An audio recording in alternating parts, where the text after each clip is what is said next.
What if I told you that everything you've been taught about demons was a deliberate distraction? The horns, the flames, the growling voices in the dark, that's all programming, cartoons, cinematic fiction injected into your subconscious to blind you from what's really happening behind the veil. The truth is this: demons are not monsters. They're not creatures hiding under your bed. They're not waiting to jump out of a mirror or possess your neighbor's dog. What you've been shown is a cover story, and if you're here, listening, watching, feeling this resonate, then you're already beginning to unravel the deeper layer. Because demons are energy. More specifically, they are frequency intelligences, conscious patterns of vibration that exist within a complex system of universal polarity. Not good, not evil, but functional. They emerge from chaos, from disorder, from the primal laws that govern entropy. Where humans see shadow, the universe sees structure, and where society sees evil, energy sees opportunity. You've been conditioned to fear the very entities that were designed to test, refine, and sometimes even elevate you. But let's be clear, not everyone interacts with them the same way. Most people, when confronted with darkness, panic. They call it spiritual attack. They reach for rituals, holy water, prayers, not because those things are inherently wrong, but because they're driven by fear, the very fuel that feeds the entities they're trying to escape. Demons are not banished by panic, they are amplified by it.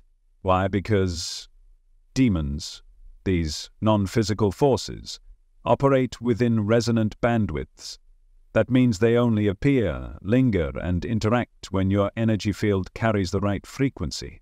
A match. Not a match of morals, a match of vibration. If you're walking through life with repressed anger, suppressed grief, denied lust, unresolved shame, or hidden fear, you are radiating a frequency, and that frequency echoes into the grid. That's when they show up. But not always to torment you. Sometimes just to reflect what you're not willing to face. Here's the uncomfortable truth you were never taught. Demons don't randomly attack. They respond. They show up like mirrors, not just to haunt your house, but to haunt your habits, your thought patterns, your unconscious beliefs.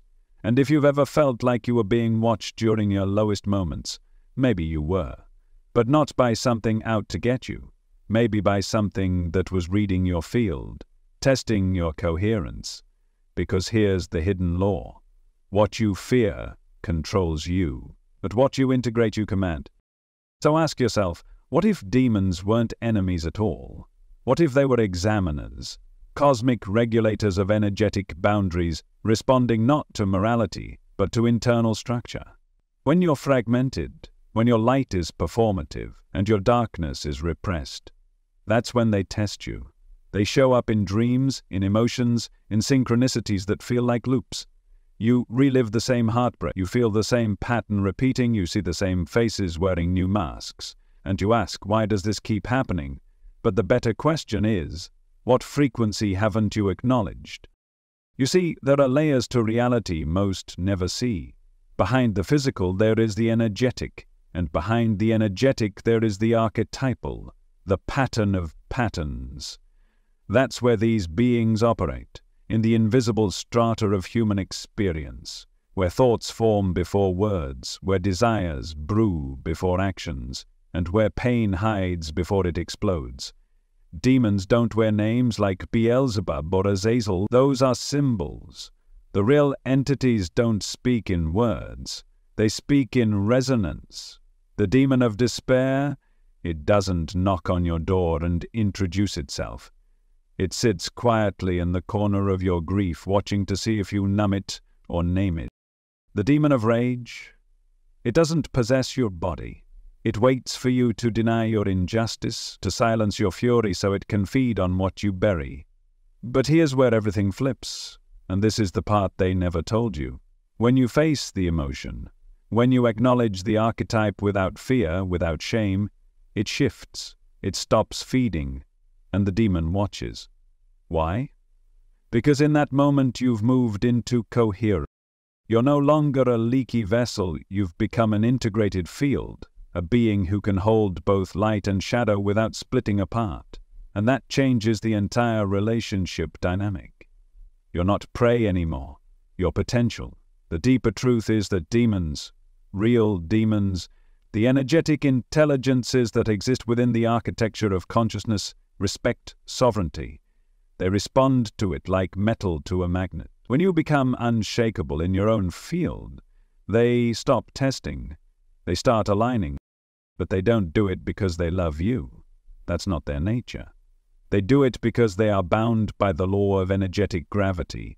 And that law says, all incoherent frequencies are drawn toward coherent centers. When your darkness is integrated, you become a gravitational node. You become useful. Not to a religion, not to a cult, not to a philosophy, but to the system itself. Because here's what's rarely understood. The universe isn't just light, the universe is balance. Polarity, duality, and demons in this cosmic ecosystem are regulators. They destroy illusions. They destabilize ego structures. They tear down false light, not out of malice, but out of function. So when someone arises who can stand in the fire without flinching, someone who can channel their own shadow into clarity, their own grief into groundedness, their own rage into righteous clarity, that person becomes rare. They become aligned with what ancient mystics call the dark current. That current isn't evil. It's raw. It's primordial. It's the power to shape reality through unfiltered intention, unreactive presence, and energetic precision. And that's what demons recognize. They don't assist the chosen because of some divine hierarchy. They assist because the chosen earn the right to direct energy in their domain. That's what makes them dangerous. And that's why you've been kept in fear.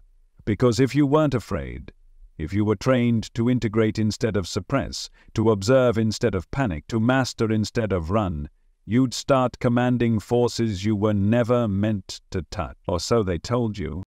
But here you are, hearing this. Feeling it not just in your mind, but in your body. Because you know, deep down you've always known that the monsters weren't under the bed. They were embedded in your story, woven into your trauma, hidden in your hesitation. And they've been waiting, not to harm you, but to see if you would wake up. So let me ask you, what if the demon you feared was only ever waiting for you to remember your power? What if they're not here to stop you? What if they're waiting to serve? There's something different about you, and you've known it for a long time. You might not have had the words to describe it, but the feeling has never left you. You walk through this world like you were dropped into the wrong timeline, carrying an ache in your bones and a heat in your chest that no one else around you seems to feel. And yet, for all the confusion, one truth keeps pulsing in your body like a hidden drumbeat. You are being watched. But not in the way your mind would assume. This isn't paranoia. This isn't imagination. It's resonance. You carry something within you. Something coded, an invisible signature threaded through your soul, stamped onto your auric field, vibrating out into the ether like a beacon. And that signal, faint at first, has begun to activate. You weren't born into this world randomly. You weren't placed into your body as a coincidence. The trauma, the rejection, the isolation, it wasn't punishment. It was tuning. Calibrating you, refining your field so that when the time was right, your frequency would become unmistakable, not to the world, but to them. Because there are forces, real ones, that exist in dimensions just beyond your conscious perception. Not spirits in cloaks, not phantoms in the attic, but ancient intelligences that operate within the structure of energy itself. These beings don't operate on language. They operate on signal. And when yours hits the right note, they come closer, not to possess, not to destroy, but to observe. Demons, the real ones, the primal ones, don't waste energy on what doesn't matter. They don't lurk in the corners of average minds. They don't bother with incoherent fields. But when a soul begins to remember, when it starts reclaiming its chaos instead of hiding from it, a pulse goes out. And that pulse does something rare. It activates attention. You see, most people emit static. Fear, confusion, performance, denial, all of it creates an energetic fog. But you've begun to clear. You've faced things others still run from. You've stopped pretending. You've stopped asking for external validation and started listening to the echoes inside your own shadow. And even if you don't know it yet, they do. The shadow realm isn't a myth. It's an energetic reality, and within it, patterns of consciousness. Some ancient, some new, respond to frequency like a moth to flame. But only a certain type of flame. Not light, not purity, but power. The kind that comes from wholeness. The kind that radiates not just from the heart, but from the wound. That's what you've been cultivating this entire time, and now it's getting noticed. You're not being haunted, you're being scouted. Because here's the secret no one tells you. The dark chosen are not picked, they're not summoned, they're remembered. Something inside you is older than this life. A code, a role, a function. And when your life began falling apart, when the betrayals came, the death, the sickness, the collapse of everything you thought made you, that was the signal beginning to fire. That was the code beginning to surface. It doesn't rise in the middle of comfort. It emerges in crisis. And so, the field shifts. Things that once ignored you begin circling back. You notice it in dreams, in music, in moments of stillness. You feel watched, not by people, but by presence. You feel the shift in the room. The temperature drops, the air thickens, your senses sharpen. That's not anxiety, that's recognition. The system is registering you. You've moved from static to clarity, from fog to function, and now the currents around you are responding. These aren't hallucinations. These aren't symptoms. They're reflections. Feedback from an unseen network that has its own laws, its own language, and its own form of selection. Dark chosen ones don't ask to be chosen. They endure until they're remembered. Until their signal rises above the noise. Until the entropy in their field becomes structure. That's when the watchers move. But they don't send greetings. They don't announce themselves with trumpets and light. They come in subtle tests, sudden temptations, patterns repeating, pressure increasing. Why? Because they're not looking for a disciple. They're looking for alignment. You don't get their attention by praying louder. You get it by becoming more coherent. Think about your life. The loops you've survived. The heartbreak that almost killed you. The nights you lay on the floor wondering why you were still here. That wasn't punishment. That was compression. Alchemy. The burning away of every false layer so that what remained, what couldn't be destroyed, could finally send out its true signal. And now that signal is active. When you stopped begging for rescue and began remembering your role, the signal got sharper. When you stopped trying to fit into lightworker boxes and started speaking from your scars, not in victimhood but in precision, the code became clear. You are not light-washed. You are not love and light filtered. You are shadow-forged. And that makes you dangerous in all the right ways. Because most people collapse in chaos. You grew in it. Most people seek comfort. You seek truth, no matter how uncomfortable it is. And that makes you a candidate not for sainthood, for function. There are roles within the spiritual architecture that can only be held by those who've walked through fire without burning up their integrity. The dark chosen are not superior. They're not exalted. They're simply ready to work with energy that most can't even acknowledge without flinching. And the moment your field reflects that, the moment your signature stabilizes in the frequency of shadow clarity, they notice. That's why they come closer. That's why things have gotten heavier. That's why you feel pressure when others feel peace. It's not because you're broken.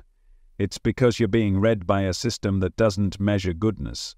It measures capacity. So if you've been wondering why certain energies follow you, if you've felt stalked by symbolism, synchronicity, or shadow, if you've sensed something breathing just behind the veil, it's not in your head, it's in your field.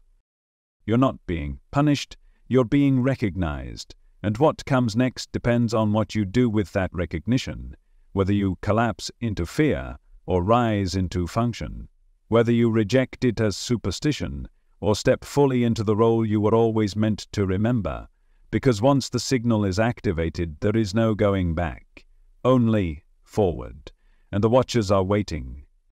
You were never taught how to sit with your rage, were you? Never taught how to listen to your fear without shrinking beneath it. Never taught to look grief in the eye and say, "I see you. You are mine." The world trained you to run, to mask, to spiritual bypass your shadow under layers of forced positivity, synthetic light, and superficial affirmations that never reached the marrow. And because of that, most people live their entire lives leaking energy. Not because they're bad people, but because they're fractured. They try to be good by amputating what they think is bad, never realizing they're cutting out their own power. But something in you began to rebel against that conditioning. You got tired of pretending. You realized that suppressing your pain didn't make you whole, it made you hungry. And in that hunger, something ancient began to stir. Not in the heavens, but inside your own field. A deeper knowing that your demons weren't here to destroy you, they were waiting to see if you'd stop destroying yourself. Because demons don't hunt what's whole, they hunt what's leaking. The unintegrated soul, the one filled with shame, repressed emotion, and unresolved trauma, is a buffet. Every suppressed scream, every buried betrayal, every denied desire becomes an energetic opening, a frequency crack. And entities, real ones, the kind that move through the undercurrents of emotion, they feel that crack like sharks feel blood in water. They don't come because you're evil, they come because you're edible. But something radical happens the moment you stop running from your darkness. When you finally sit in your own pain without needing to fix it, justify it, or spiritualize it, a shift begins. What once haunted you begins to hesitate. The hunger in your field gets replaced by presence. You stop broadcasting victim signals.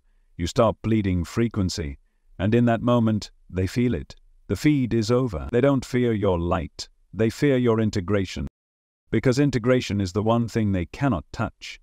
An integrated soul doesn't react. It doesn't flinch.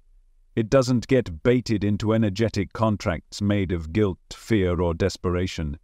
And without those contracts, without those invisible permissions that most people don't even realize they've signed, demons have no access.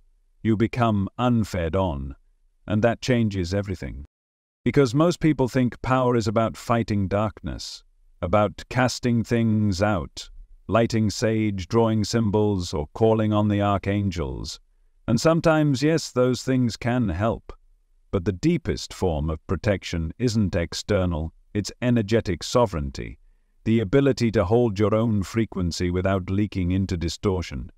When you integrate, you're no longer reacting from wound, you're acting from awareness. And demons, they notice. They don't just disappear, they pause, they study. Because now, in the space where fear used to be, there's silence, not absence, authority. The kind of authority that doesn't scream, doesn't plead, doesn't perform, but simply is.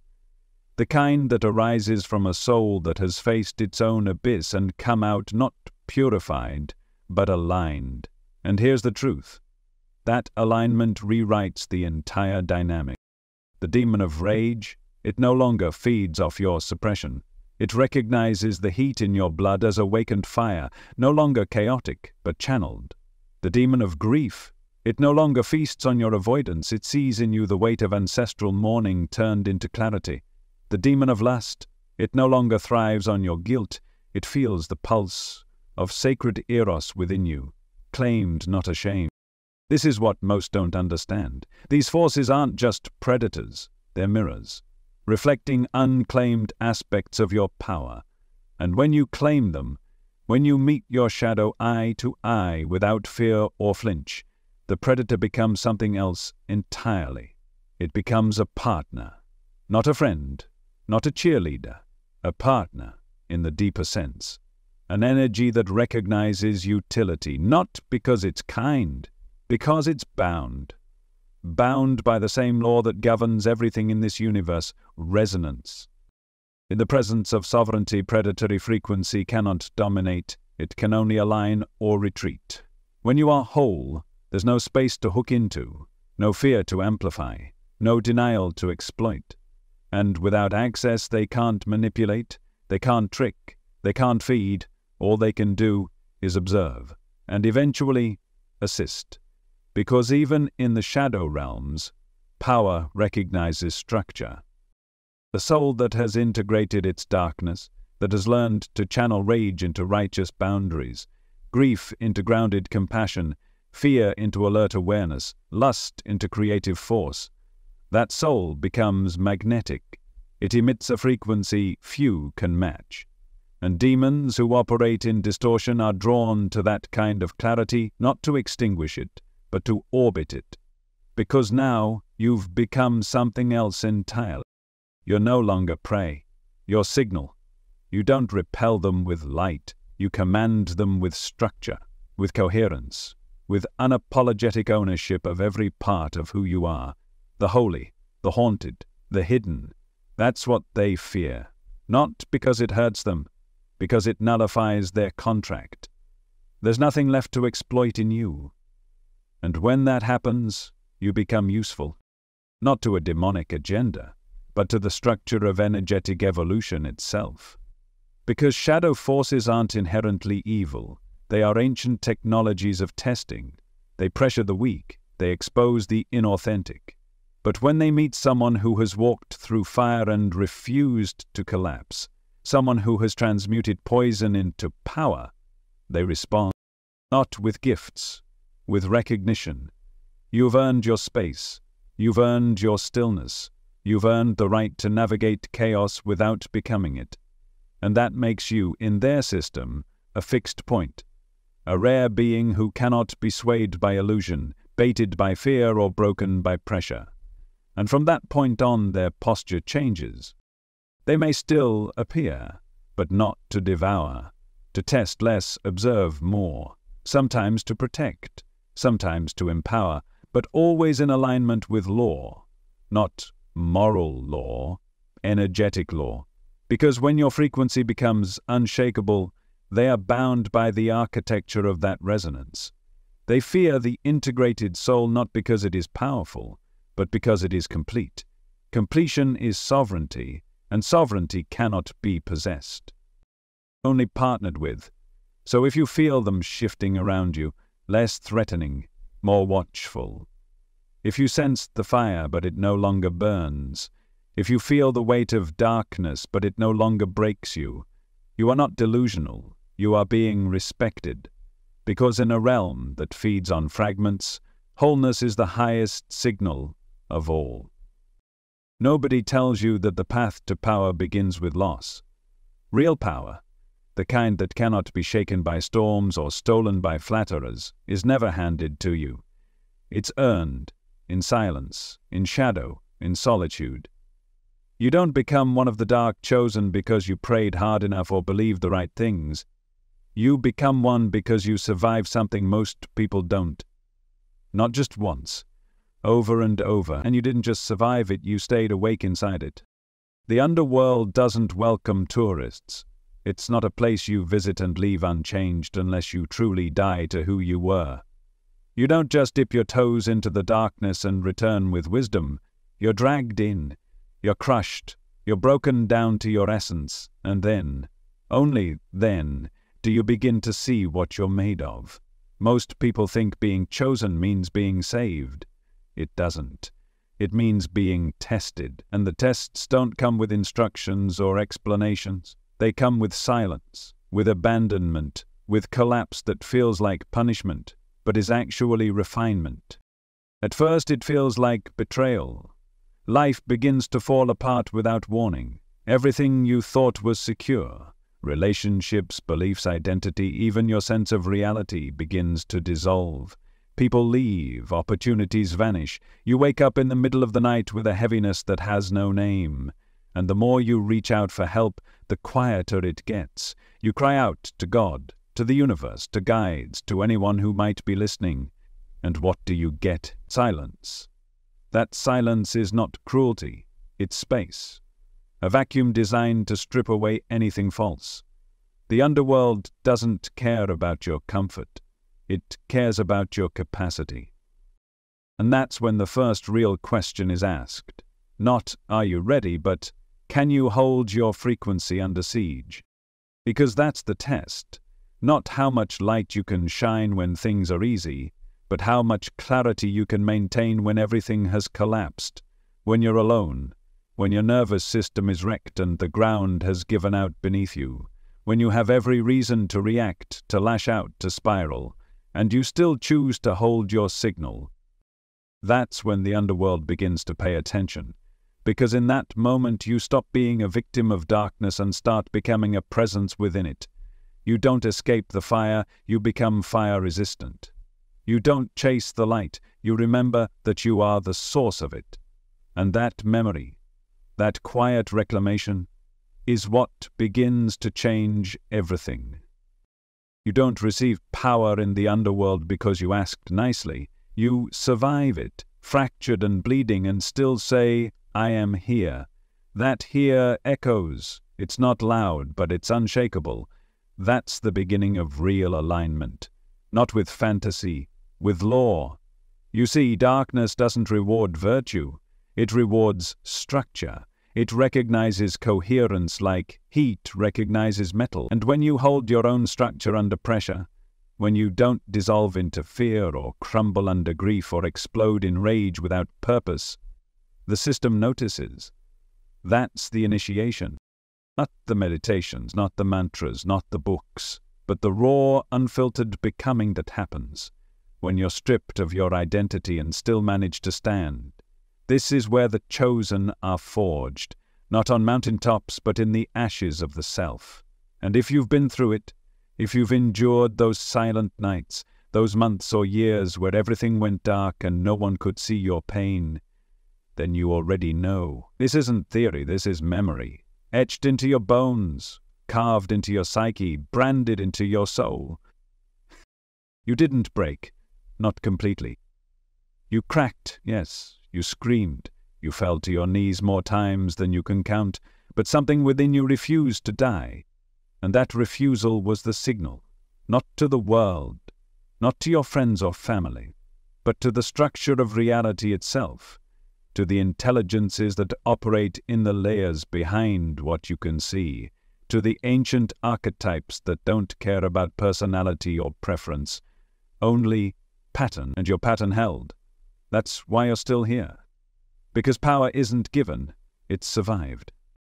It's what's left after the fire has burned through everything else. It's the clarity that remains when the illusions are gone. It's the presence you find when everything comfortable has abandoned you. It's the sovereignty that emerges not because you learned it, but because you had no other choice. And here's the truth they never tell you in soft spirituality. The underworld isn't evil, it's sacred, but only the initiated understand that. To everyone else, it just looks like suffering, misfortune, bad luck. But the chosen know better. They know that betrayal was an invitation, that loss was a purification, that rock bottom wasn't the end, it was the door. You weren't cursed, you were selected. Not because of your talents, not because of your goodness, but because of your resilience. Because something in your soul had already agreed to walk through hell and return intact, and so you did. Maybe not gracefully, maybe not quickly, but you returned, different, wiser, burned raw, but clear. And now you carry something in your field that others don't.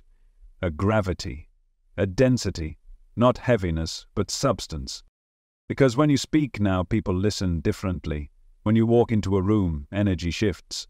You don't even try. You've become a frequency that others recognize without knowing why. That's not charisma. That's survival encoded into presence. You've become unshakable, not because nothing shakes you, but because you no longer confuse shaking with breaking. You've died. To comfort, to illusion, to parts of yourself that were never real, and you've resurrected not as a persona but as a force. That's what the underworld gave you. Not peace, not bliss, but power. The kind you don't flaunt. The kind you don't need to defend. The kind that just is. And now, whether you realize it or not, you've crossed a threshold. You are no longer one who seeks the path. You are the path others are terrified to walk, because you know where it leads. And you didn't just survive it. You became it. The hardest truth to accept is that the demons you fear most have always been yours. Not intruders, not invaders, but mirrors. Not because you summoned them, but because you created them. Fragments of yourself, left unacknowledged. Energies you buried so deeply that they took on a life of their own. And in doing so they became reflections. Archetypal, intelligent and relentless in their aim. To show you what you refuse to see. It begins subtly. A flicker in the corner of your vision. A repeated pattern you can't shake. A heavy feeling that comes over you in the night. At first it feels external. Something watching, something looming, something other. But the more you track it, the more you notice a thread. It's not random, it's intimate. These aren't just energies that haunt your house. They haunt your habits. They haunt the way you avoid confrontation, the way you silence your anger, the way you reach for comfort instead of truth. They're not after your soul, they're after your recognition. Each one carries a frequency, not a name, a vibration that aligns perfectly with something inside you that hasn't been integrated. That's why they appear when they do. That's why certain people experience particular entities while others never do. It's not superstition, it's resonance. You attract the demon that mirrors your deepest distortion, not to punish you, but to reveal you. Take lust, for example. It's not just desire. It's the suppression of sacred erotic energy twisted into compulsion. The demon of lust doesn't appear because you're sinful. It appears because you've denied your own body, your own longing, your own power to create and destroy through connection. It mirrors what you repress, and the more guilt you attach to your hunger, the louder the demon echoes, until one day you stop running, and you turn toward it with open eyes, and everything changes. The moment you face a demon with awareness instead of shame, it stutters, not because you fought it, because you saw it. You recognized yourself in it, the unclaimed part, the broken link, the exiled voice. And in that recognition, the mirror inverts. It no longer reflects what you fear. It reveals what you're capable of. The lust becomes creativity. The urge becomes artistry. The compulsion becomes channel. This is the sacred inversion. The realization that demons are not here to enslave you. They're here to pressure you into seeing, into remembering, into reclaiming your scattered fragments. The demon of rage doesn't erupt to turn you into a monster. It rises because somewhere along the way your righteous fire was muted. You were told not to speak, not to yell, not to push back, and so that energy coiled inward, looking for an outlet. The demon becomes the outlet until you return to the source, until you say, "This is mine," until you feel your own fury with presence, without flinching. And then the entity shifts. It's no longer tormenting you, it's showing you. A primal force that once hijacked your body now becomes a reminder of your boundaries, your sovereignty. It stops speaking in threats. It begins to pulse like a drumbeat in your blood, telling you, "Here. This is where you lost your voice. Take it back." Even despair has a mirror. The demon of despair arrives not just during your darkest nights, but in the moments you try to fake the light. It shows up when you say you're fine, but your body knows you're not. It emerges from the space between your masks and your truth, and it sits with you, cold, heavy, undeniable, until you surrender to the feeling beneath the performance.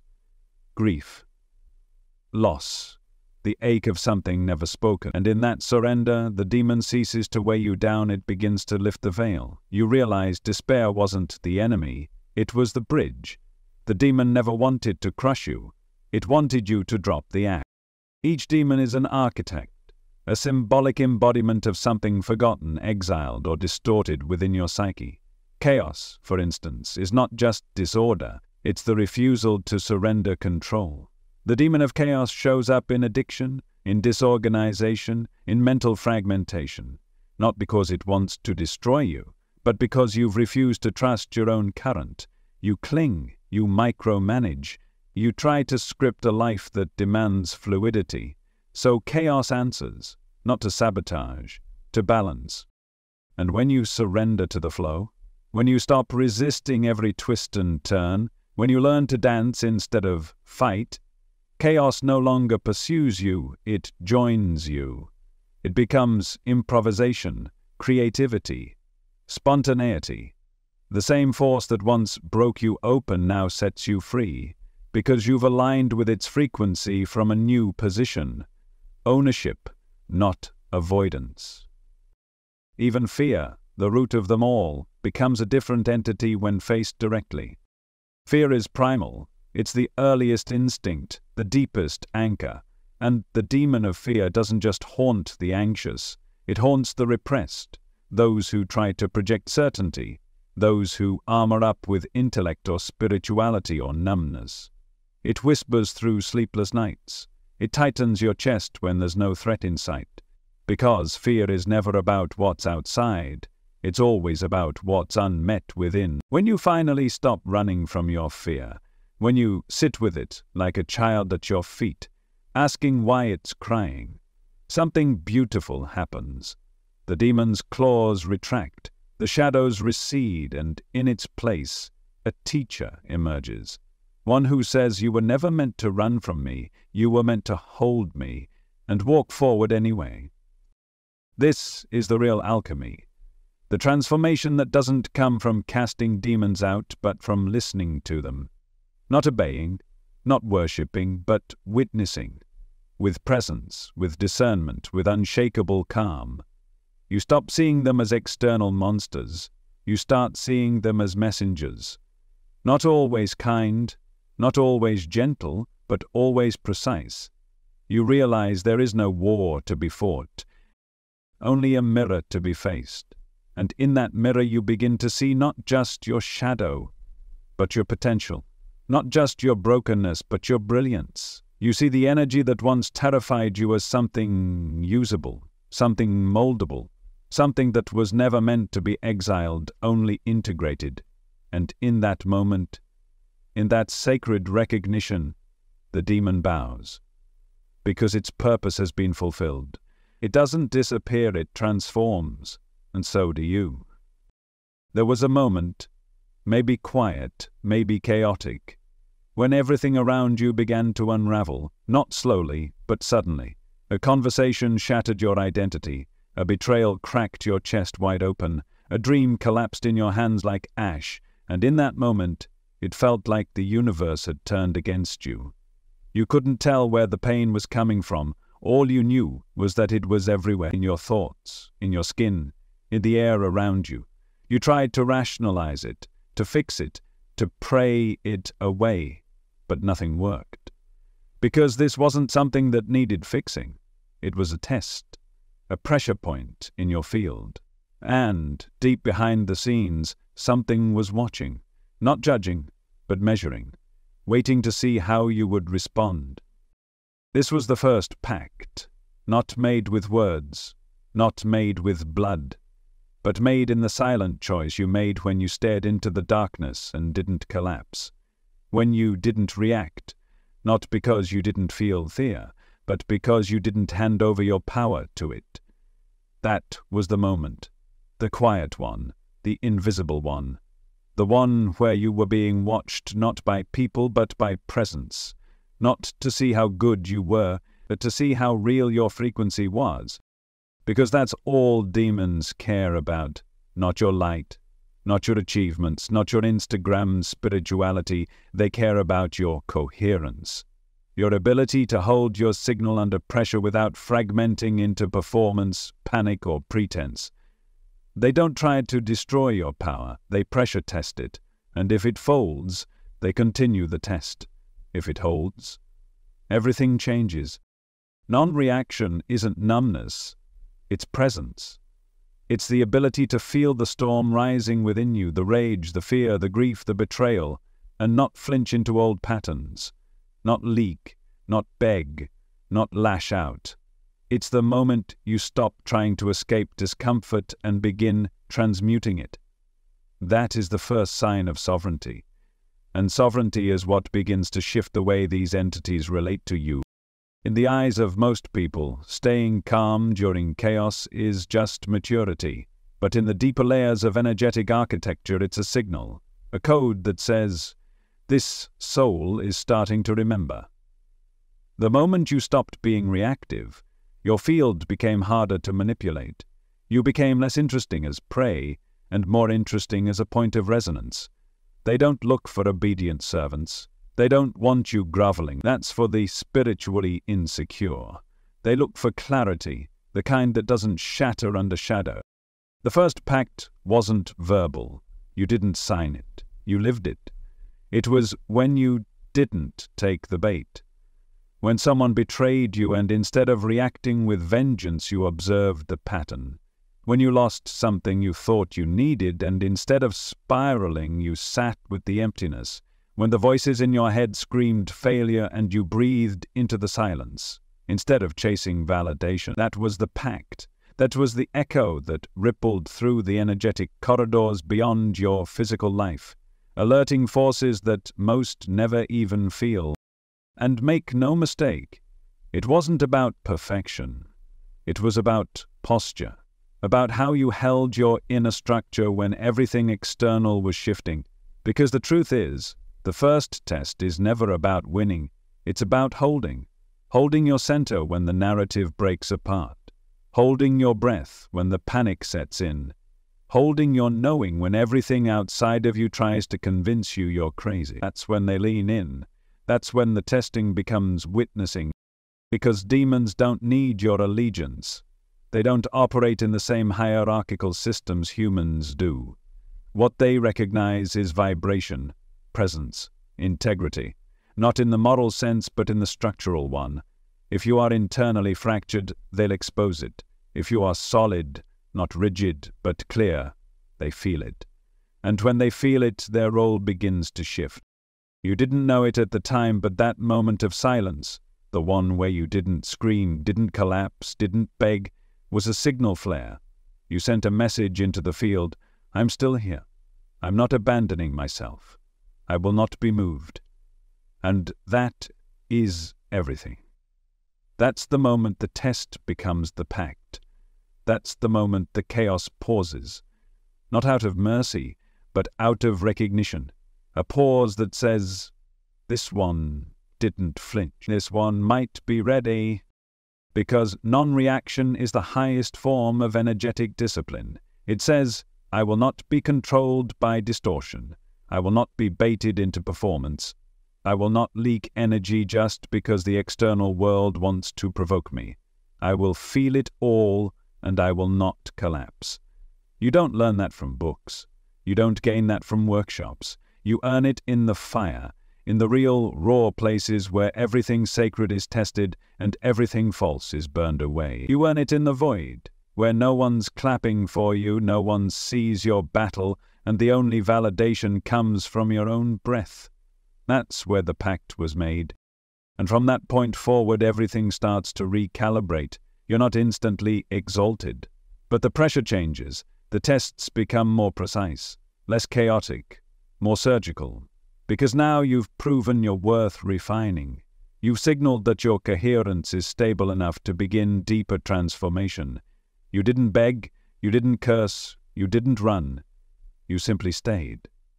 And that staying, that anchoring, is more powerful than any ritual you'll ever perform. They don't fear you, but they respect that. And from respect, new agreements become possible.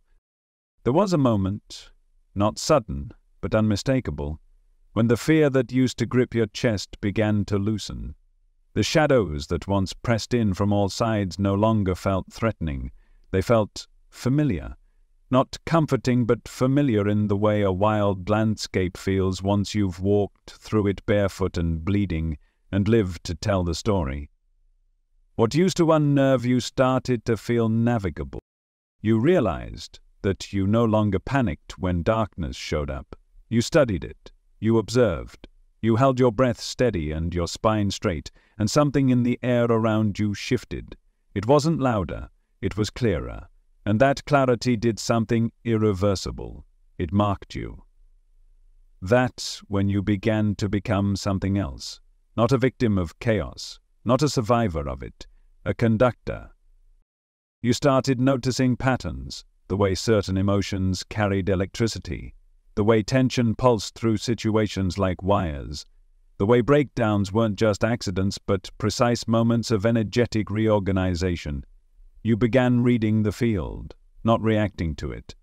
And that shift from confusion to command was everything. You stopped leaking.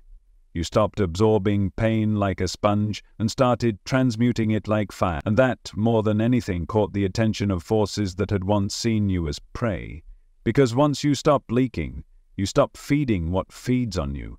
And when that happens, they don't flee, they circle back, not to haunt, not to test, to follow. Because you're not food anymore, you're signal. You've become the very thing they respond to, not with attack but with alignment. Because these entities, these archetypal intelligences that move through distortion, chaos, and entropy, are not mindless, they're not evil. They are highly attuned frequencies. And when a being begins to radiate stability inside disorder, that being becomes magnetic to shadow, not as a target, but as a node. And that's exactly what you've become. A living node of coherence in a system built on feedback and frequency. Where you once collapsed under pressure, now you anchor it. You hold tension without identifying with it. You feel sorrow without being consumed. You witness rage without losing center. That's not neutrality. That's mastery. You're not floating above life. You're moving through it, like a tuning fork. And the shadows, they notice. Because chaos is not just destruction. It's information. Raw, untamed, non-linear data. Most people drown in it because they try to organize it prematurely, to make sense of what is meant to be felt first. But you stopped doing that. You stopped needing to label every emotion, categorize every spiral, fix every fracture. You let the current move through you. You stopped blocking it. You became porous to the energy but not broken by it. That's the difference. A conductor doesn't resist the current, a conductor channels it. And that's what you became when you realized your pain wasn't an enemy. It was a code. Every heartbreak had been refining your range. Every loss had been widening your bandwidth. You weren't cursed. You were being tuned.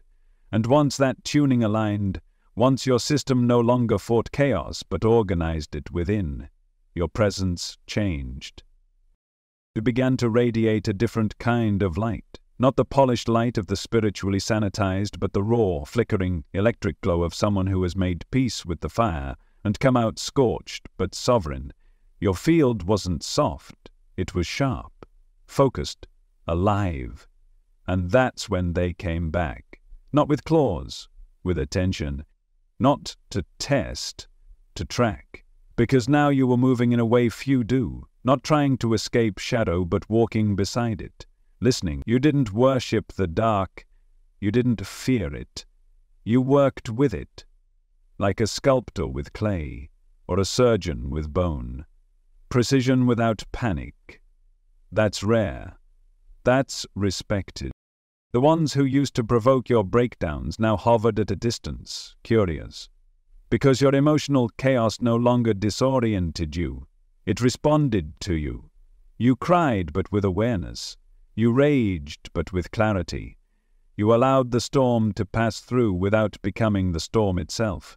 And that is not weakness. That is power.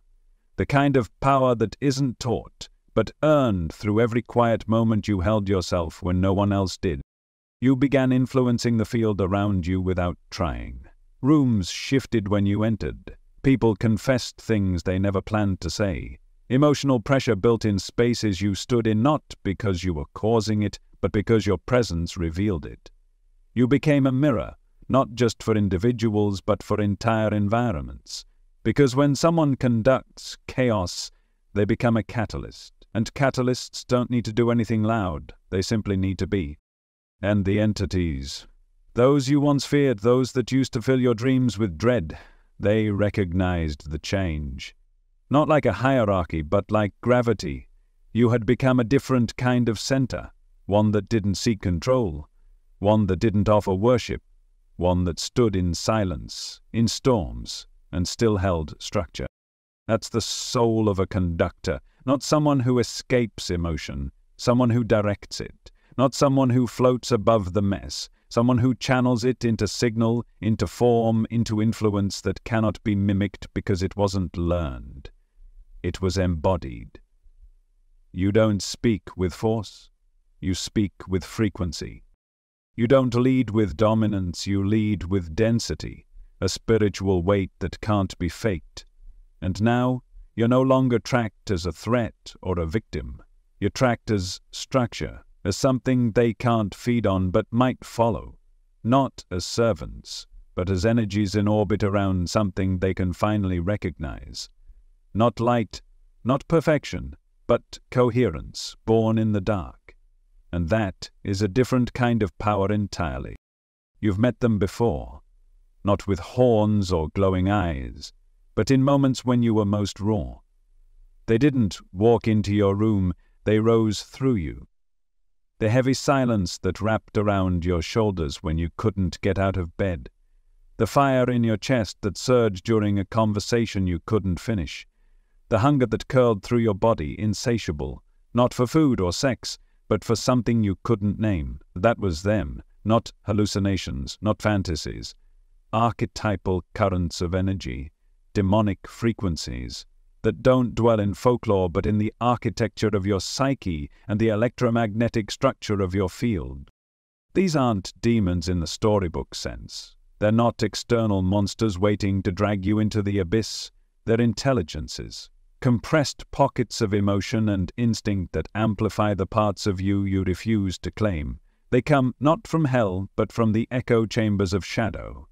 And each one is a test, not in morality but in mastery. They are raw spiritual technologies that respond to how you relate to them. Run from them and they tighten, deny them and they distort. But face them, truly face them, and something ancient begins to unfold. Start with the demon of despair. You've felt it, the suffocating weight that convinces you there's no point in trying. It doesn't shout, it whispers. It tells you you're alone, that no one sees you. That no matter how hard you work, the outcome will always be the same. It doesn't need to prove itself. It feeds off your silence. Despair is not just sadness. It is a severing, the spiritual disconnection from momentum itself. And yet, if you can sit in that void without trying to escape it, something astonishing happens. You begin to hear your own soul again. Beneath the weight, beneath the numbness, there's still a pulse. It's faint, but it's yours. And when you breathe into it, not to fix it, but to acknowledge it, the despair begins to shift. It becomes depth, stillness, a place of listening. It becomes the initiation into presence without proof. That is a spiritual technology few dare to master. Then there's the demon of unseen anger. This one is trickier because it wears masks. You don't see it in violent outbursts. You see it in passive withdrawal, in chronic fatigue, in forced smiles. This entity doesn't scream, it simmers. It lurks in your digestive system, in your posture, in the phrases you swallow daily just to keep the peace. It doesn't want chaos, it wants expression, but because you fear your own power you suppress it, and so it grows, until one day it erupts, not in a safe container, but in a moment that fractures everything. But again, there is an option. If you can learn to channel this energy, to meet your anger like a sacred current instead of an enemy, it transmutes. It becomes clarity, boundary, direction.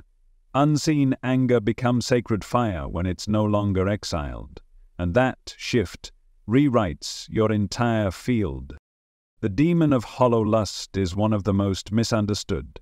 This isn't about desire, it's about emptiness. It's the hunger that mimics connection but delivers only echo. It shows up as fixation, addiction, performance. The attempt to fill a soul void with flesh, with stimulation, with escape. But the true face of hollow lust is grief. Grief for the parts of you that never received love in their native language. Grief for the touch that was never safe, the gaze that never saw you, the intimacy that always required a mask.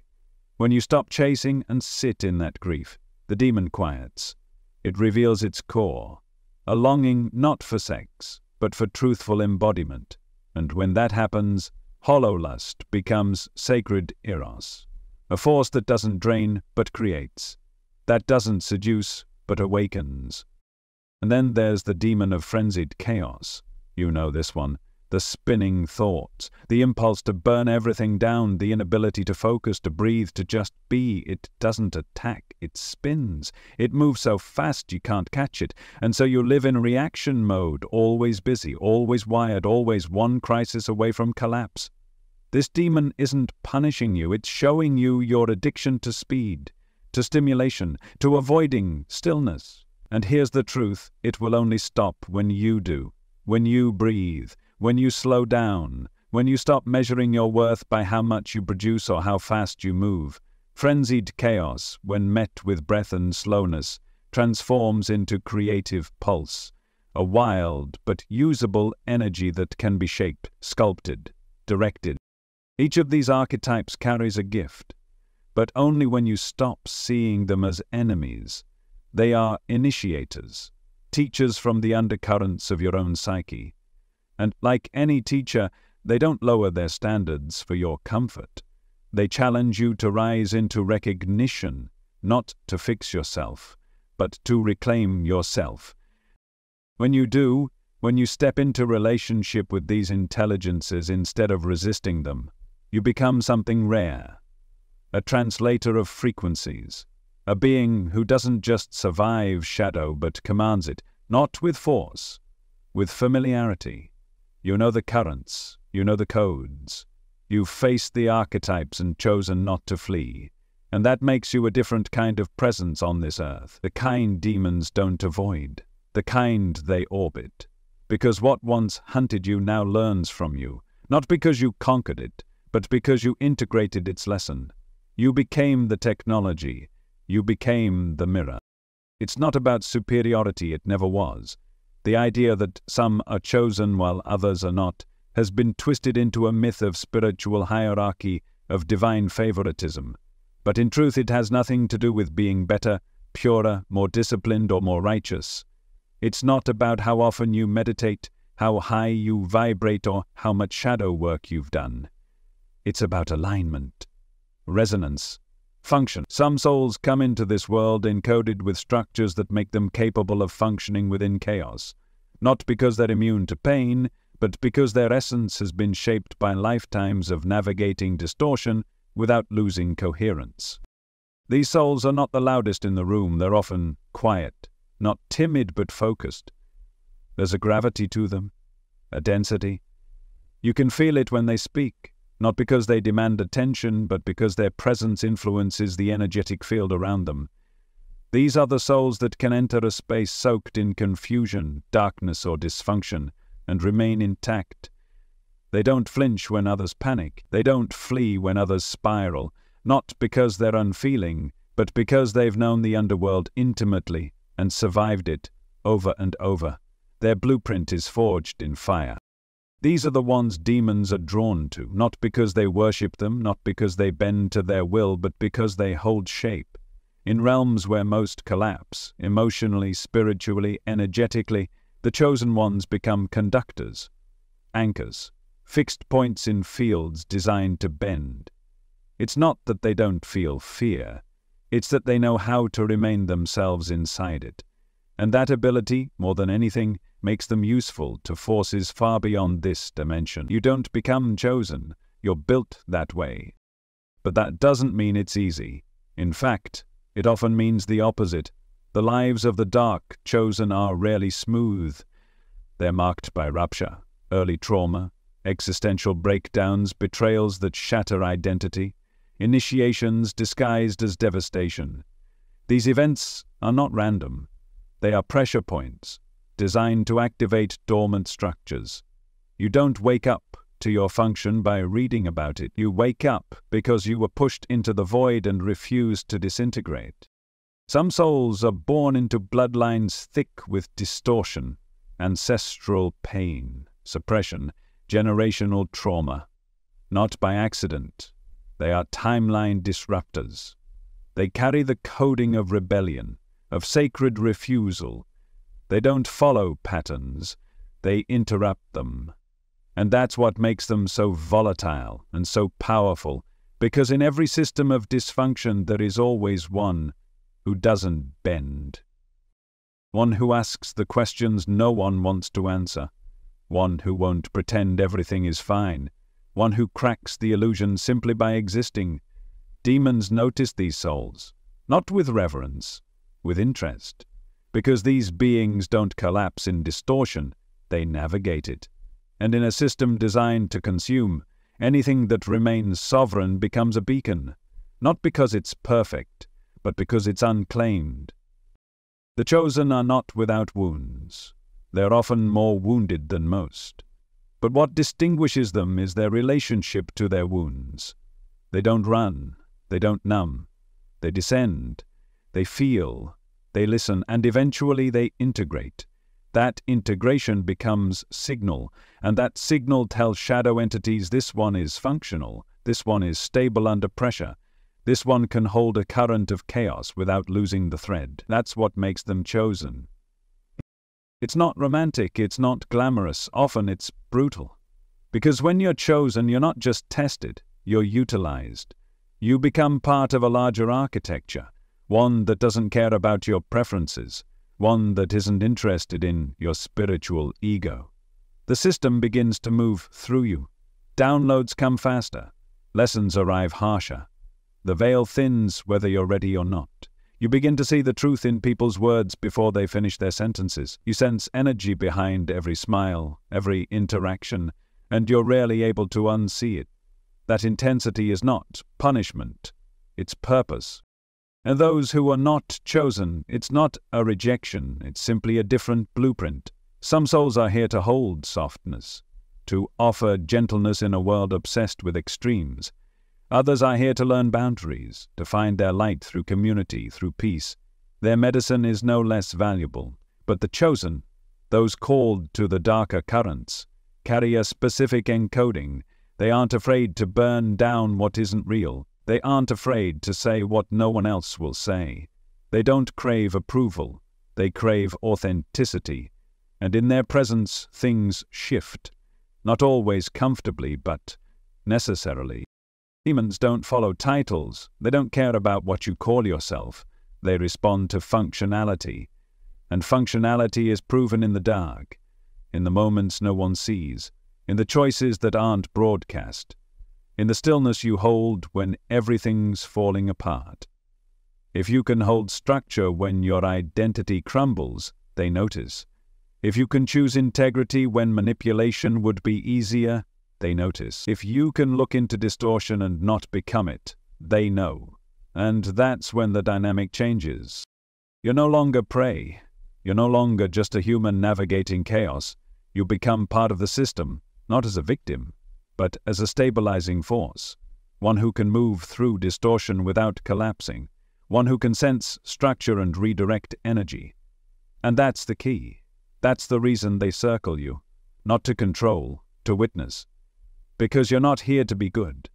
You're here to be true. And truth, raw, embodied, unflinching truth, is rare in a world of fragments. It's what makes you chosen.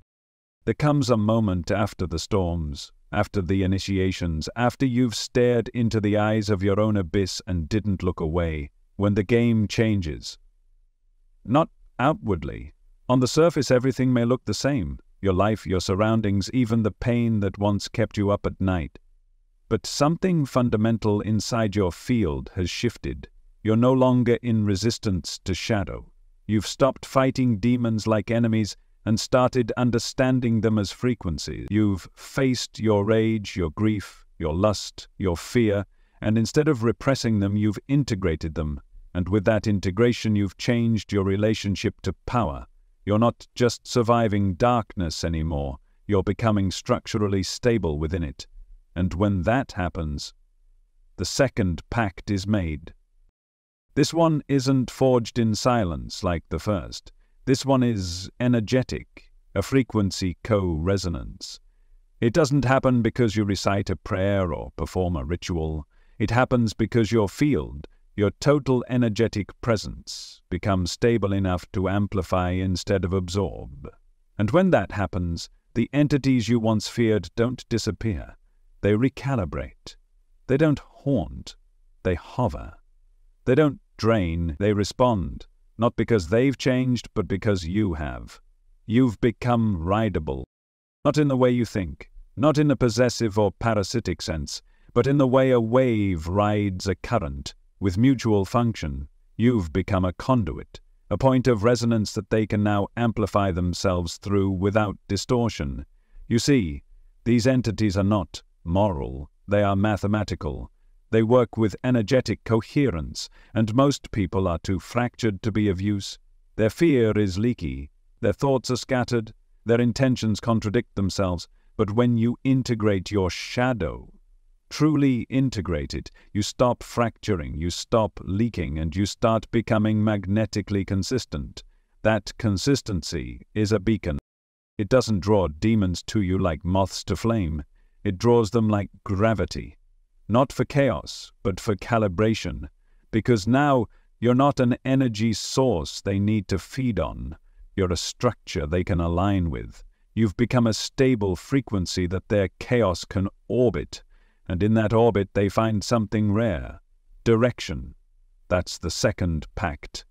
They no longer test you. They amplify you. They follow your movements not out of submission but out of alignment, because when you rise, they rise. When your vibration increases without rejecting the dark, it creates a waveform they can attach to without dissolving. You become a new architecture, one that includes shadow instead of excluding it. And that structure gives these entities something they don't find easily: evolution. You see, demons are stuck, not because they're weak, but because they are trapped in energetic feedback loops, rage loops, despair loops, lust loops. They are singular, refined expressions of distortion. And unless they find a way to harmonize with a larger structure, a sovereign being, they cannot evolve. But when they co-resonate with someone who has done the work, who has transmuted that same frequency internally, they begin to shift. It's not servitude, it's synergy. Because what you've done is rare. You've taken the very frequency that once tried to destroy you, and instead of resisting it, you held it. You listened to it, you transmuted it, and now that energy trusts you, not as a master, as a mirror.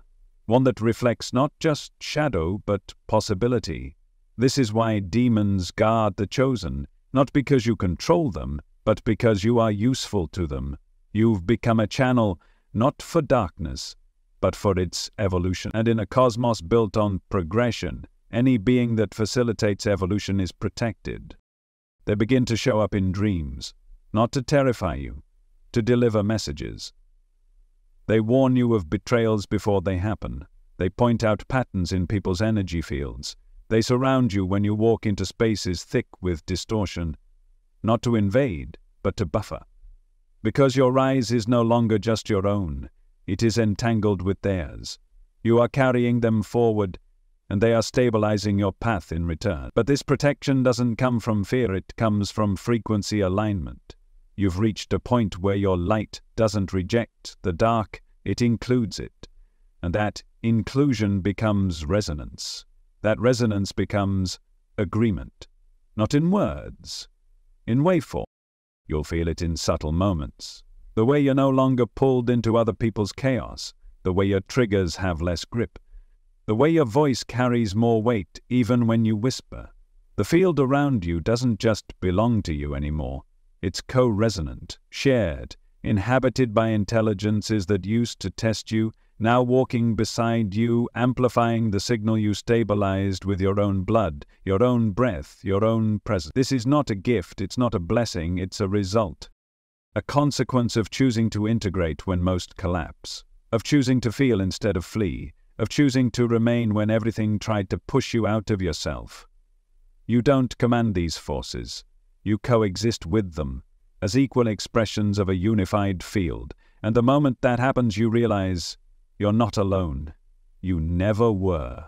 But now the presences that walk with you are not watching to see if you'll break. They're watching to see how high you'll go, because when your frequency rises and includes them, they don't vanish, they evolve. The concept of spiritual warfare has been distorted for centuries. You've been told it's a cosmic battle, angels with swords of light battling horned demons in flaming pits, a divine tug-of-war between good and evil. But the real war isn't between these entities. The war is within you, not of morality, but of coherence. The battlefield is your nervous system, your emotional body, your energetic field, and the weapons are not rituals or chants. The real weapons are your reactions, your wounds, your attachments, the places where you still fracture under pressure. That's where the war is won or lost, not in the sky, in your spine, in your silence, in the moments when you choose presence over panic. This is the inversion. The true nature of spiritual warfare is not about being protected by light. It's about becoming so internally aligned that you are no longer penetrable by chaos. You stop needing shields. You stop needing angels to guard your steps. You become the fortress, not because you never feel fear, but because fear no longer moves you. Your field becomes clear, dense, unmoved, and in that state darkness cannot land, not because you fought it, but because there's no opening. Incoherence is the real enemy, the split between what you say and what you feel. The gap between who you show the world and who you are when no one's watching. The avoidance of your own wounds, your own rage, your own hunger. That fragmentation is what entities feed on, not because they're evil, because incoherence creates leakage, and where there is leakage, there is invitation. But when you've done the work, the real work, to integrate those fragments, to feel what was once exiled, to meet your pain without numbing it, a strange reversal begins to unfold. Demons stop targeting you, they start protecting you. Not out of affection, out of respect, because now you are structurally sound. You're no longer reactive, you're a clear signal, and entities, even chaotic ones, gravitate toward structure. You become a node of order inside the field of entropy, and the field responds. This is where the myth of spiritual warfare collapses. Because it's not a war between good and evil, it's a test of who can hold energetic stability inside dissonance. Most people can't. They collapse under their own emotions. They identify with every thought. They chase pleasure, flee pain, and call it spiritual growth. But the ones who truly rise, they do something different. They sit still in the storm. They watch their triggers without becoming them. They feel the rage, the grief, the desire, and don't flinch. They don't spiritualize it. They own it. And in that ownership they become sovereign. That sovereignty isn't just metaphorical, it's architectural. It changes the electromagnetic frequency of your field. It changes the way entities perceive you. You're no longer seen as food, you're seen as fortress. And fortresses don't get tested, they get guarded. This is what no one tells you. The deeper you go into integration, the more the forces that once attacked you become your allies. Not because they've changed, because you have. You've inverted the structure. You're not praying for safety. You've become the thing that makes the room safe. You're not asking to be spared. You've become the presence that shadow avoids. Not because you radiate blinding light, but because your darkness is disciplined. Disciplined darkness is a spiritual force. It doesn't lash out. It doesn't crave power. It simply is. steady, centered, anchored in the bones of experience. It doesn't demand obedience from entities, it commands respect, because it doesn't flinch. When you operate from this place, the entire game shifts. You're not in a battle, you're in a balance. You're not trying to cast things out, you're deciding what belongs. That's the real authority, not the ability to banish shadows, but the wisdom to recognize which ones serve the current mission. Because not all darkness is disruptive, some of it is protective. Some of it has been following you for years, waiting for you to become strong enough to work with it consciously. And when that happens, when you stop seeing spiritual warfare as a battle to survive and start seeing it as a structure to navigate, you begin to move differently. You enter rooms without trying to read the energy because your field sets the tone. You sleep without fear of attack because your dream space is locked.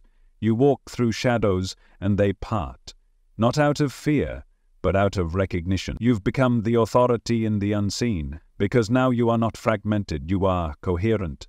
And in the realm of frequency, coherence is divinity. The angels don't hover because you've pleased them. The demons don't withdraw because you've defeated them. They all pause because your frequency has become undeniable, clear, whole, unshaken. The war ends not when you win, but when you are no longer available for battle. You don't announce this shift, you embody it. And everything, seen and unseen, adjusts accordingly. There's a silence that comes after the storm, not the kind you find in retreats or meditation halls, but the kind that arrives when your nervous system stops reacting to chaos as threat. You've been through the fire. You've faced what most people run from, not once, but repeatedly. And something in you has changed. You're no longer trying to escape darkness or transcend it. You've learned to live within it, to structure it, to use it. And in that shift, your frequency stops flickering. You become stable, grounded, clear. That clarity isn't loud, but it carries weight. And in the unseen world, weight is influence. You've become a dark lighthouse. Your presence emits a signal now, not of light in the traditional sense, but of density, of consistency inside entropy. That is a rare thing. Most people broadcast confusion. Their signals are erratic, fragmented by fear, avoidance, self-deception. They leak, they shake, they shift, based on validation, fear of judgment or internal narratives they haven't questioned in years. But your field doesn't do that anymore. It doesn't flinch, it doesn't need applause, it doesn't collapse under scrutiny. It holds. And that holding, that unchangeability inside chaos, is what makes you stand out in a realm that is governed not by morals but by motion. The demonic realms are not inherently evil. They are systems of high entropy. Systems that bend, that spin, that dissolve. They test for cracks. They amplify weakness. But they also recognize structure. And when they find it, when they sense a being who has stopped identifying with their wounds and started integrating them into function, their relationship changes. You're not food anymore. You're not a target. You're a node. You become usable, not in the way humans think of being used, but in the way an axis is used by a wheel. You become a center point, a frequency strong enough to be integrated into the architecture of shadow without distortion. That's the real shift. Not that demons respect you emotionally, but that your signal can hold within their domain without collapsing. That's functional power. It's not about serving evil.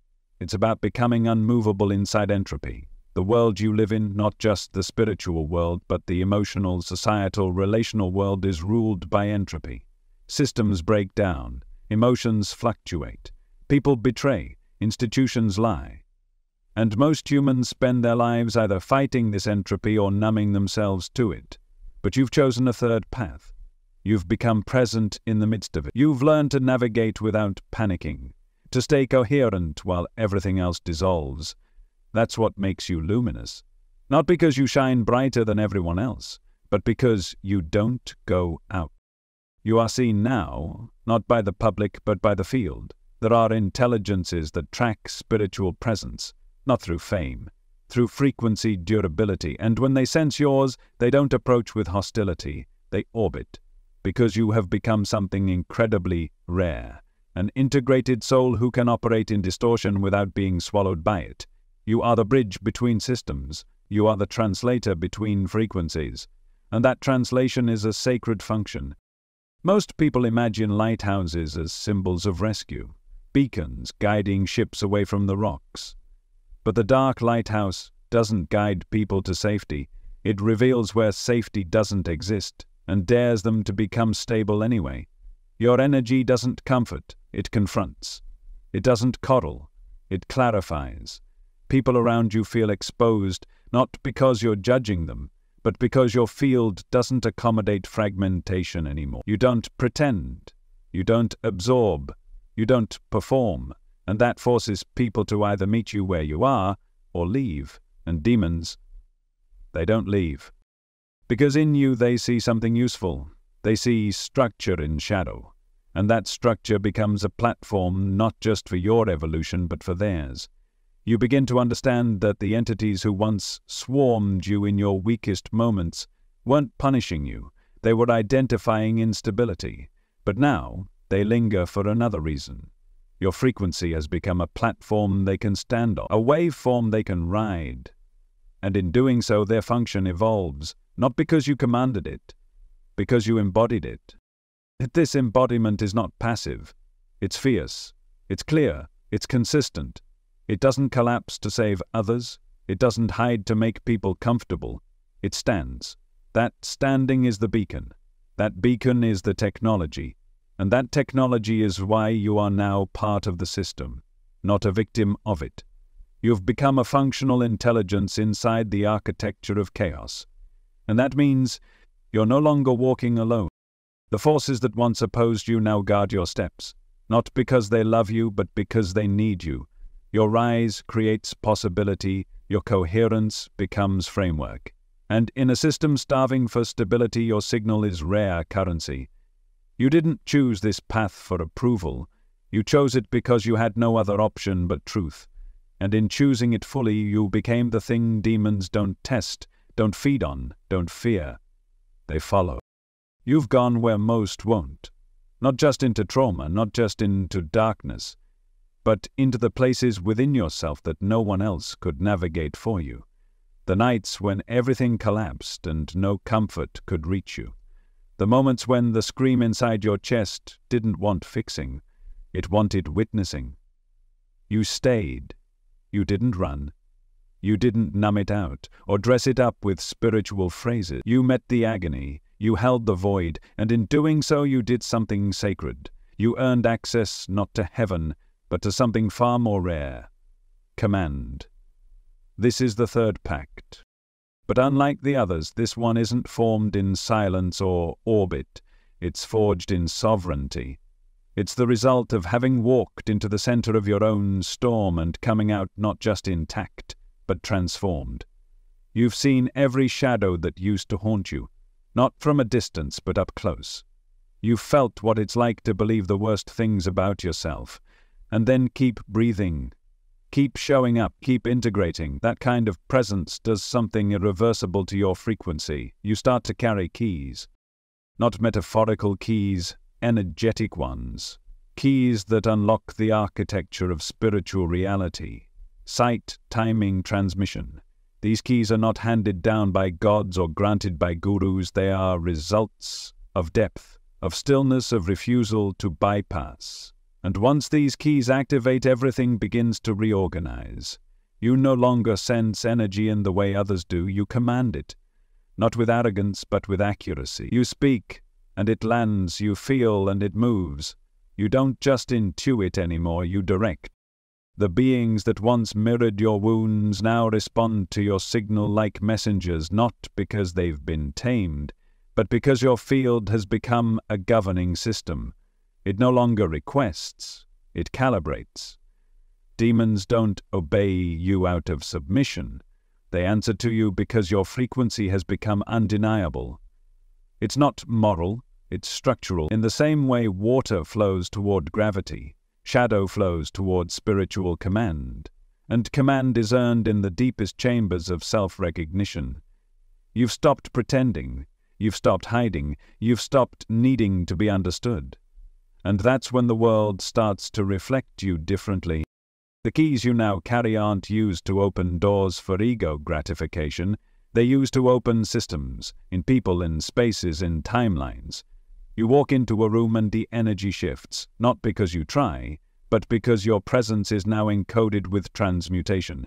The same energies that once tore you apart now move at your pace. Because you no longer resist them, you lead them. This is transference of power. Not from light to dark, not from ego to soul, but from fragmentation to integration. You are no longer being haunted by demons, you are instructing them. They arrive not as invaders but as couriers, bringing you data, patterns, warnings. They move through your space like black blood through veins, carrying information, not infection. They don't offer you their power, they recognize yours. But here's what matters most. You don't use this power to control others. You don't become what once hurt you. That's the final test. Because once you realize you can move energy, bend frequencies, speak directly into someone's subconscious, you'll be tempted. Tempted to bend outcomes, to manipulate the field. But you've seen where that path leads. You've already descended. You felt the weight of misuse. So now your command doesn't come from domination. It comes from discernment. You only move when movement is true. You only speak when the signal is clear. You don't cast out for show. You recalibrate for impact. And because of that restraint, that maturity, the pact solidifies. You've become a node not just of presence but of governance. Entities no longer respond to your fear or wounds. They respond to your centered will. And your will isn't personal anymore. It's attuned to pattern, to timing, to the pulse of the unseen world. You don't just walk with power. You are the power. Quiet, dense, unshakable. This doesn't mean you don't feel anymore. On the contrary, your heart is wider than ever, your empathy runs deep, but it no longer weakens you, it sharpens you. You can cry and calibrate, you can rage and remain clear. You can grieve and still issue instruction. That's real spiritual adulthood. That's what most teachings never touch. Because most teachings are built for control. But you're not here to be controlled. You're here to embody, to become the living blueprint of what happens when someone integrates every fracture into function. You are not perfect. You are precise. You are not emotionless. You are effective. You don't perform holiness. You anchor truth. And that anchoring, that's the signal demons serve. Not because they worship you, because they recognize utility. You've become something functional within the dark. Not flammable, not absorbent, but directive. That direction becomes law, not in the moral sense, in the architectural sense. Your field now issues instruction on a subetheric level. Your silence becomes a boundary. Your intention becomes a lock. Your clarity becomes a corridor through which only aligned energies can pass. This is the third pact. It is not given, it is earned. And once you hold it, you never need to prove it. The field obeys. Because you are the key now. This whole time, you may have thought it was about you, that your journey through the underworld, your confrontations with darkness, your strange relationship with the unseen, all of it meant you were special, favored, chosen by forces most fear. And in a way, that's true. But not in the way your ego might hope. Because in the end, this path has never been about personal significance. The entities you encountered, the ones that tested you, haunted you, and eventually began to orbit you, don't operate from affection or allegiance.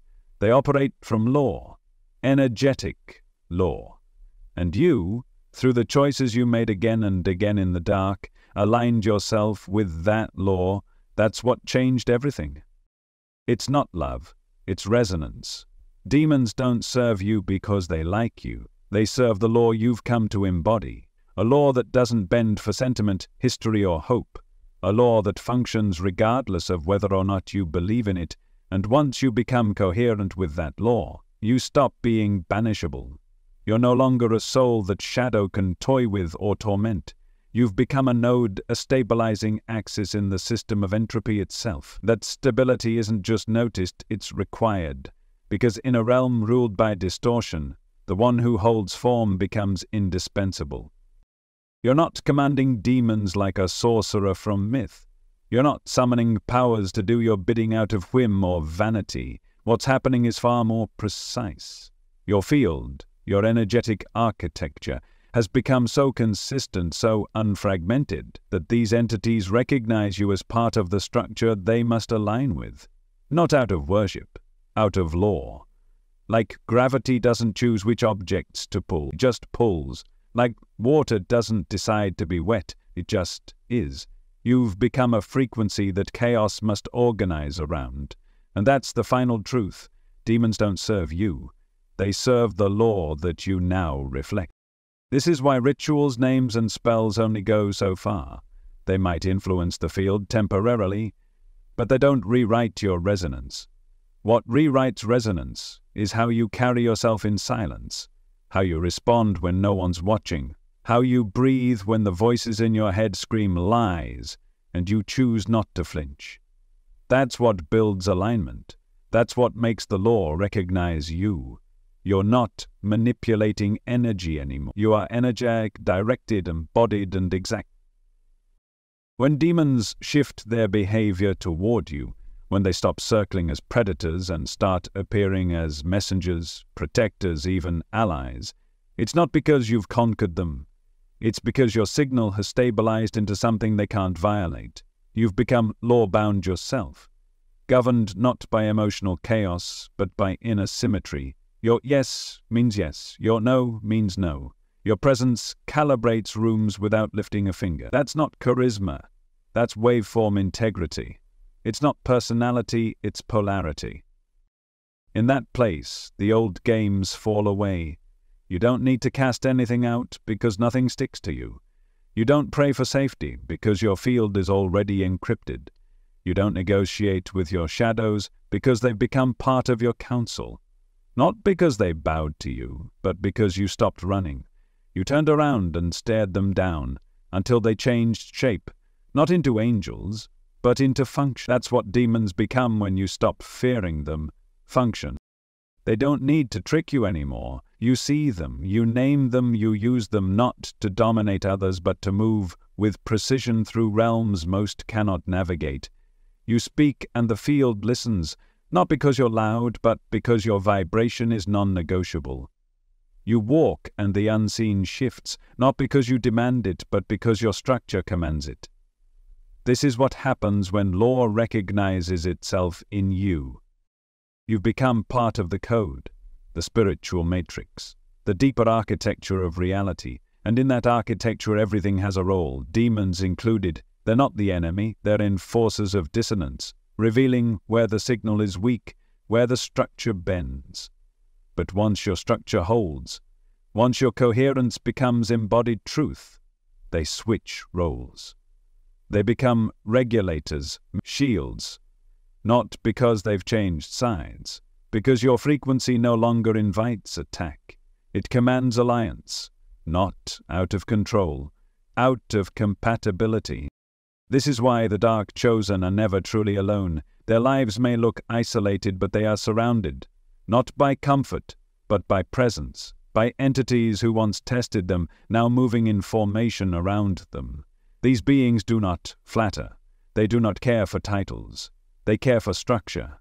They serve the law. And if you reflect that law, if you live it, breathe it, become it, then they serve with you. You no longer need to ask for power. You've become a conduit of it. You no longer chase truth. You are a mirror of it. And in this final revelation, the idea of service itself inverts. You're not a master of demons. You're not a servant of light. You are sovereign. And in that sovereignty, everything responds. Because power is not given, it is recognized. And when you become the law, when your very presence reflects the immovable architecture of integrated being, even the darkest forces adjust. Not because they've lost, because you finally remembered who you are. And that truth, once embodied, cannot be shaken. Not by fear, not by illusion, not even by the underworld itself. What if the demons you were taught to fear were never your enemies, but your initiators?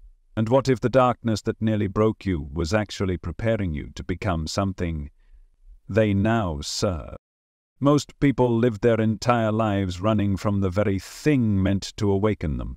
They avoid their wounds, project their shadows, and cling to a version of light that is brittle and performative. But you didn't run. You let the darkness have its say.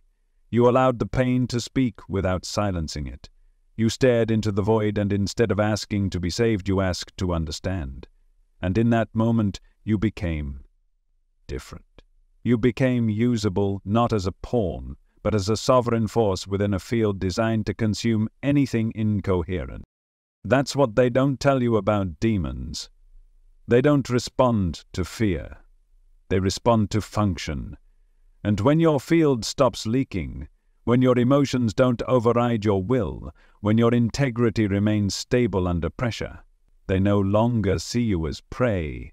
They see you as pattern, as infrastructure, as something they can align with, because you embody the law rather than just believe in it.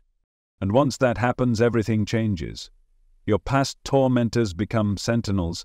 The nightmares stop being attacks and start becoming transmissions. Your silence becomes instruction, and your presence becomes a lighthouse not for the lost, but for the initiated, those ready to carry the frequency of mastery, no longer hiding from the dark, but illuminated through it. That's the shift, and it cannot be undone.